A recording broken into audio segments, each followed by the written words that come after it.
Hello and welcome. My name is Peace Mitchell and I'm co-founder of Women Changing the World Press.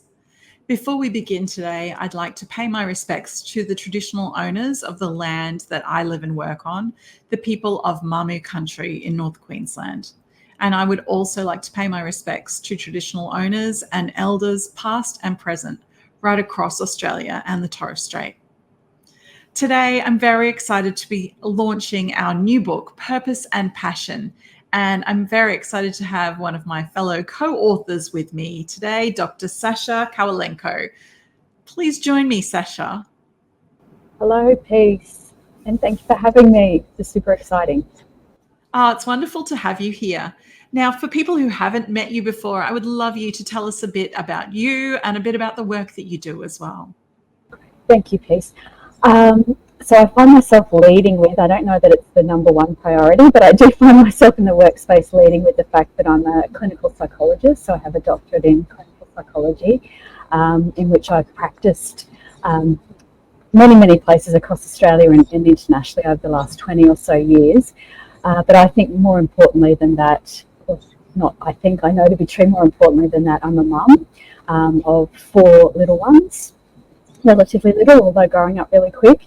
And I guess it has been motherhood that has really, the common thing, which is, I'm sure it's coming through the book and previous editions of this wonderful book, of motherhood being the experience, the phenomenon that has driven me into business and into entrepreneurship. And in terms of the work that I now do, as I've had a fairly standard, in a way, clinical career of supporting women, children and families in various different ways of mental health and well-being, parenting, child well-being, child health, all of that sort of stuff. But as I've, explored my journey or progressed my journey, I should say, in business and entrepreneurship, I've become increasingly passionate about supporting the mental health and well-being of female and mums in particular that are in business and entrepreneurship. Because I feel, based on my experience and the women that I connect with in the business world, so much is down to our mindset, the way that we think, the way that we manage emotions, our resilience, our tolerance, all those sorts of things. So that's where I'm really passionate at the moment, about supporting the unique, mental health needs of mums that are in business. Yeah, amazing. Absolutely. And mums they carry so much. And when they're also running a business, it's a lot to cope with. And I loved your chapter. And your chapter is titled, I See You. Can you tell us a bit about why you chose this title for your chapter? Oh, that's a good question. I guess in a way, so that the structure, as you would know, piece of my chapter is essentially, it's, when I look back, I was reading it again just before, it's a love letter, I suppose, of kind to fellow entrepreneurial mums. And I guess I was writing definitely from the experience of sitting and being with other women in business, but also my own experience and seeing myself, but seeing others. And I feel like we are often, it's not a very groundbreaking thing to say as women, we're often not seen, but I think particularly as women mums in business, not really seen in terms of what we're trying to do and just how hard it is. And I'm not trying to drop into victim mentality or making excuses and so forth, but I know the reality from my own lived experience and many other women that I work with, that, as you just said, it is really hard when you're essentially carrying the load. There's different structures around this, of course, within different relationships and families, but it is a lot to be with the needs of different kids, young kids, as well as the unique needs for business. And that's the first thing I wanted to acknowledge through that title, as I see you and I see what you're trying to do and the impact that you're trying to have, which is way beyond yourself and your family. But also I see the hidden strengths and talents you have, that women have, that I think they often lose sight of themselves. Yes, I love that. And I love that you explored both sides of that, the fact that we're carrying so much, but also we have very unique talents and superpowers Yeah. that we develop along the way as we go through that journey of motherhood. You talk about emotional intelligence in your chapter. Can you tell us a bit more about why this is such an amazing quality? Yes. Gosh, I could do a lot. I could say a lot on this. So let me try and sum things up. I guess for me, and I think emotional intelligence is probably the first thing I'd say. It's a little bit of a buzz phrase and a buzz term in business, in leadership, in pop psychology in a way. What it means to me is it's probably a more fundamental construct about emotion regulation, our ability to understand our own emotional experience, knowing that that is often generally driven by our appraisal of situations, the way that we think about things, driving the way that we feel, but also our body sending us signals up the other way as well. And that sequence, the way that we think about things and the way it makes us feel, very much driving what we do or we don't do in everyday life. But then that filters through to all aspects of our life. And I feel like, or I know to be true, I keep saying I feel, when I know to be true that in the business space, but also then when you're the CEO of your family and your kids' lives as well, you're faced with lots of situations that are going to elicit big emotional responses generally. And that can be, sort of fear-based responses of feeling stressed and anxious and overwhelmed. Through to other things which I guess aren't talked about so much, particularly I think for women and for mothers, of frustration and anger and resentment, maybe even contempt, those sort of strong emotions as well. That can then, if we're not, I guess, being mindful of what's driving those and working through those emotions, they can block or they can impact things that we do or we don't do in all aspects of life. Talking very generally, but then to narrow it into motherhood and then specifically this motherhood with business can be big blocks to us progressing in the way that we want to. Yeah. Such an interesting topic. I can see that we could have a long conversation about that. But we better keep moving because you also talk about the importance of adaptability and that's something that women naturally have often.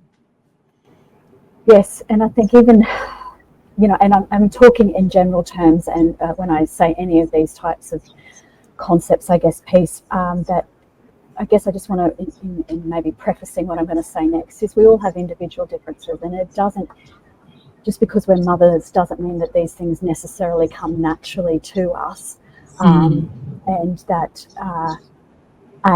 if they don't, then often we will, this is, I guess I talk about in the chapter as well, we're very generally quite resourceful in seeking out support and help and knowledge to help fill the gaps of something of what we don't know.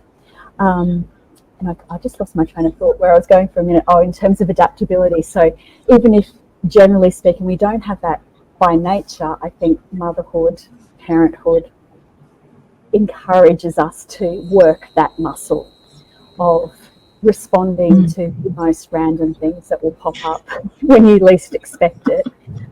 And yes, and I also don't want to be this conversation to be putting additional pressure on mums that means that we can't, as I say in other bits that I've written about, flip our lids. I could say that in another way that would be much more crude, but we can get frustrated with situations and angry with situations. But once we, again, coming back to emotional intelligence, are able to regulate our emotions, put our thinking brain, our problem-solving, creative brain back in charge, we're able to problem solve and find solutions.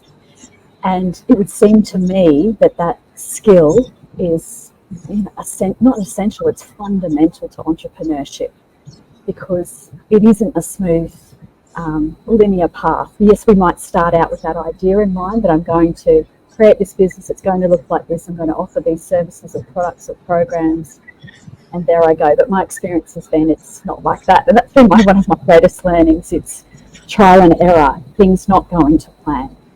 And I know that sometimes that might be positioned as a failure, but I don't see anything in the entrepreneurship space as a failure. It's just another opportunity to learn and to practice that skill of thinking about, okay, well, what does this mean about my audience, the people that I serve, what I do, and how can I adapt to what is needed or what I'm receiving in terms of feedback.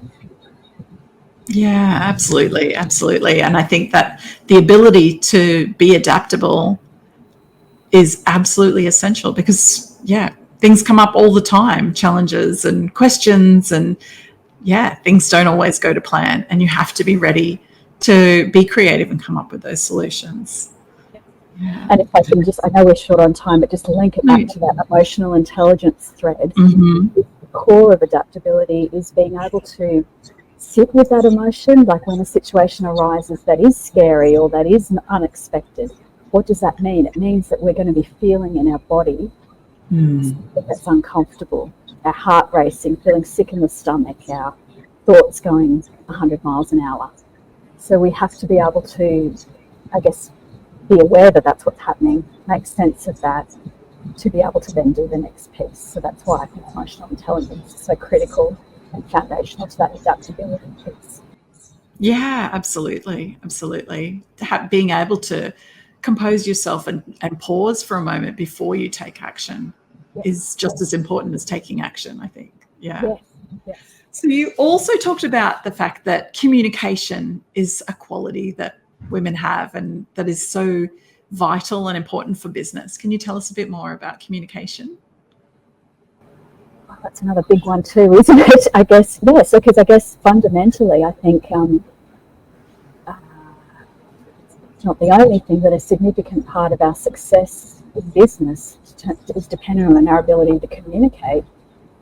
So many things, but least of all, what it is we offer and what it is we do, and to connect with our customers, our clients, our audience on one level. That's probably the really foundational level, but then potentially as we grow, which is generally, that's the path of business is, and we have, different perspectives of where we want to go in terms of growth, but we might then have teams or other people around us supporting us.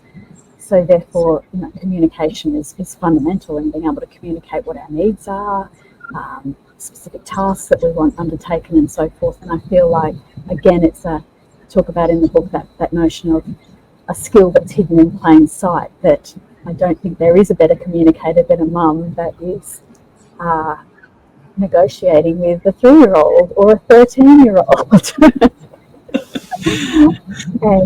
And again, I'm generalising.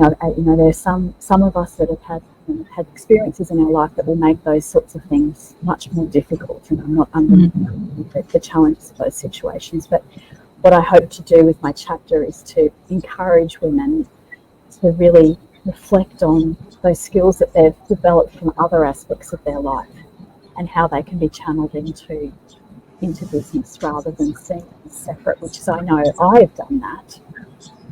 And I know that many other women that I've worked with do as well, and dismiss or minimise their skills. Yeah. Well, thank you so much, Dr. Sascha, for being here today and chatting with us. But thank you also for your amazing chapter in Purpose and Passion. I love that you explore so much of the aspects of the journey as a mum in business. It really is, really is fascinating. And thank you so much for everybody who has tuned in today to watch this episode. And if you haven't got your copy of Purpose and Passion yet, you can buy it online at 𝑑𝒖𝒓𝒑𝒐𝒔𝒔𝒊𝒐𝒏. Thanks again, Dr. Sascha, for being here, and see you all again next time. Bye. Thank you.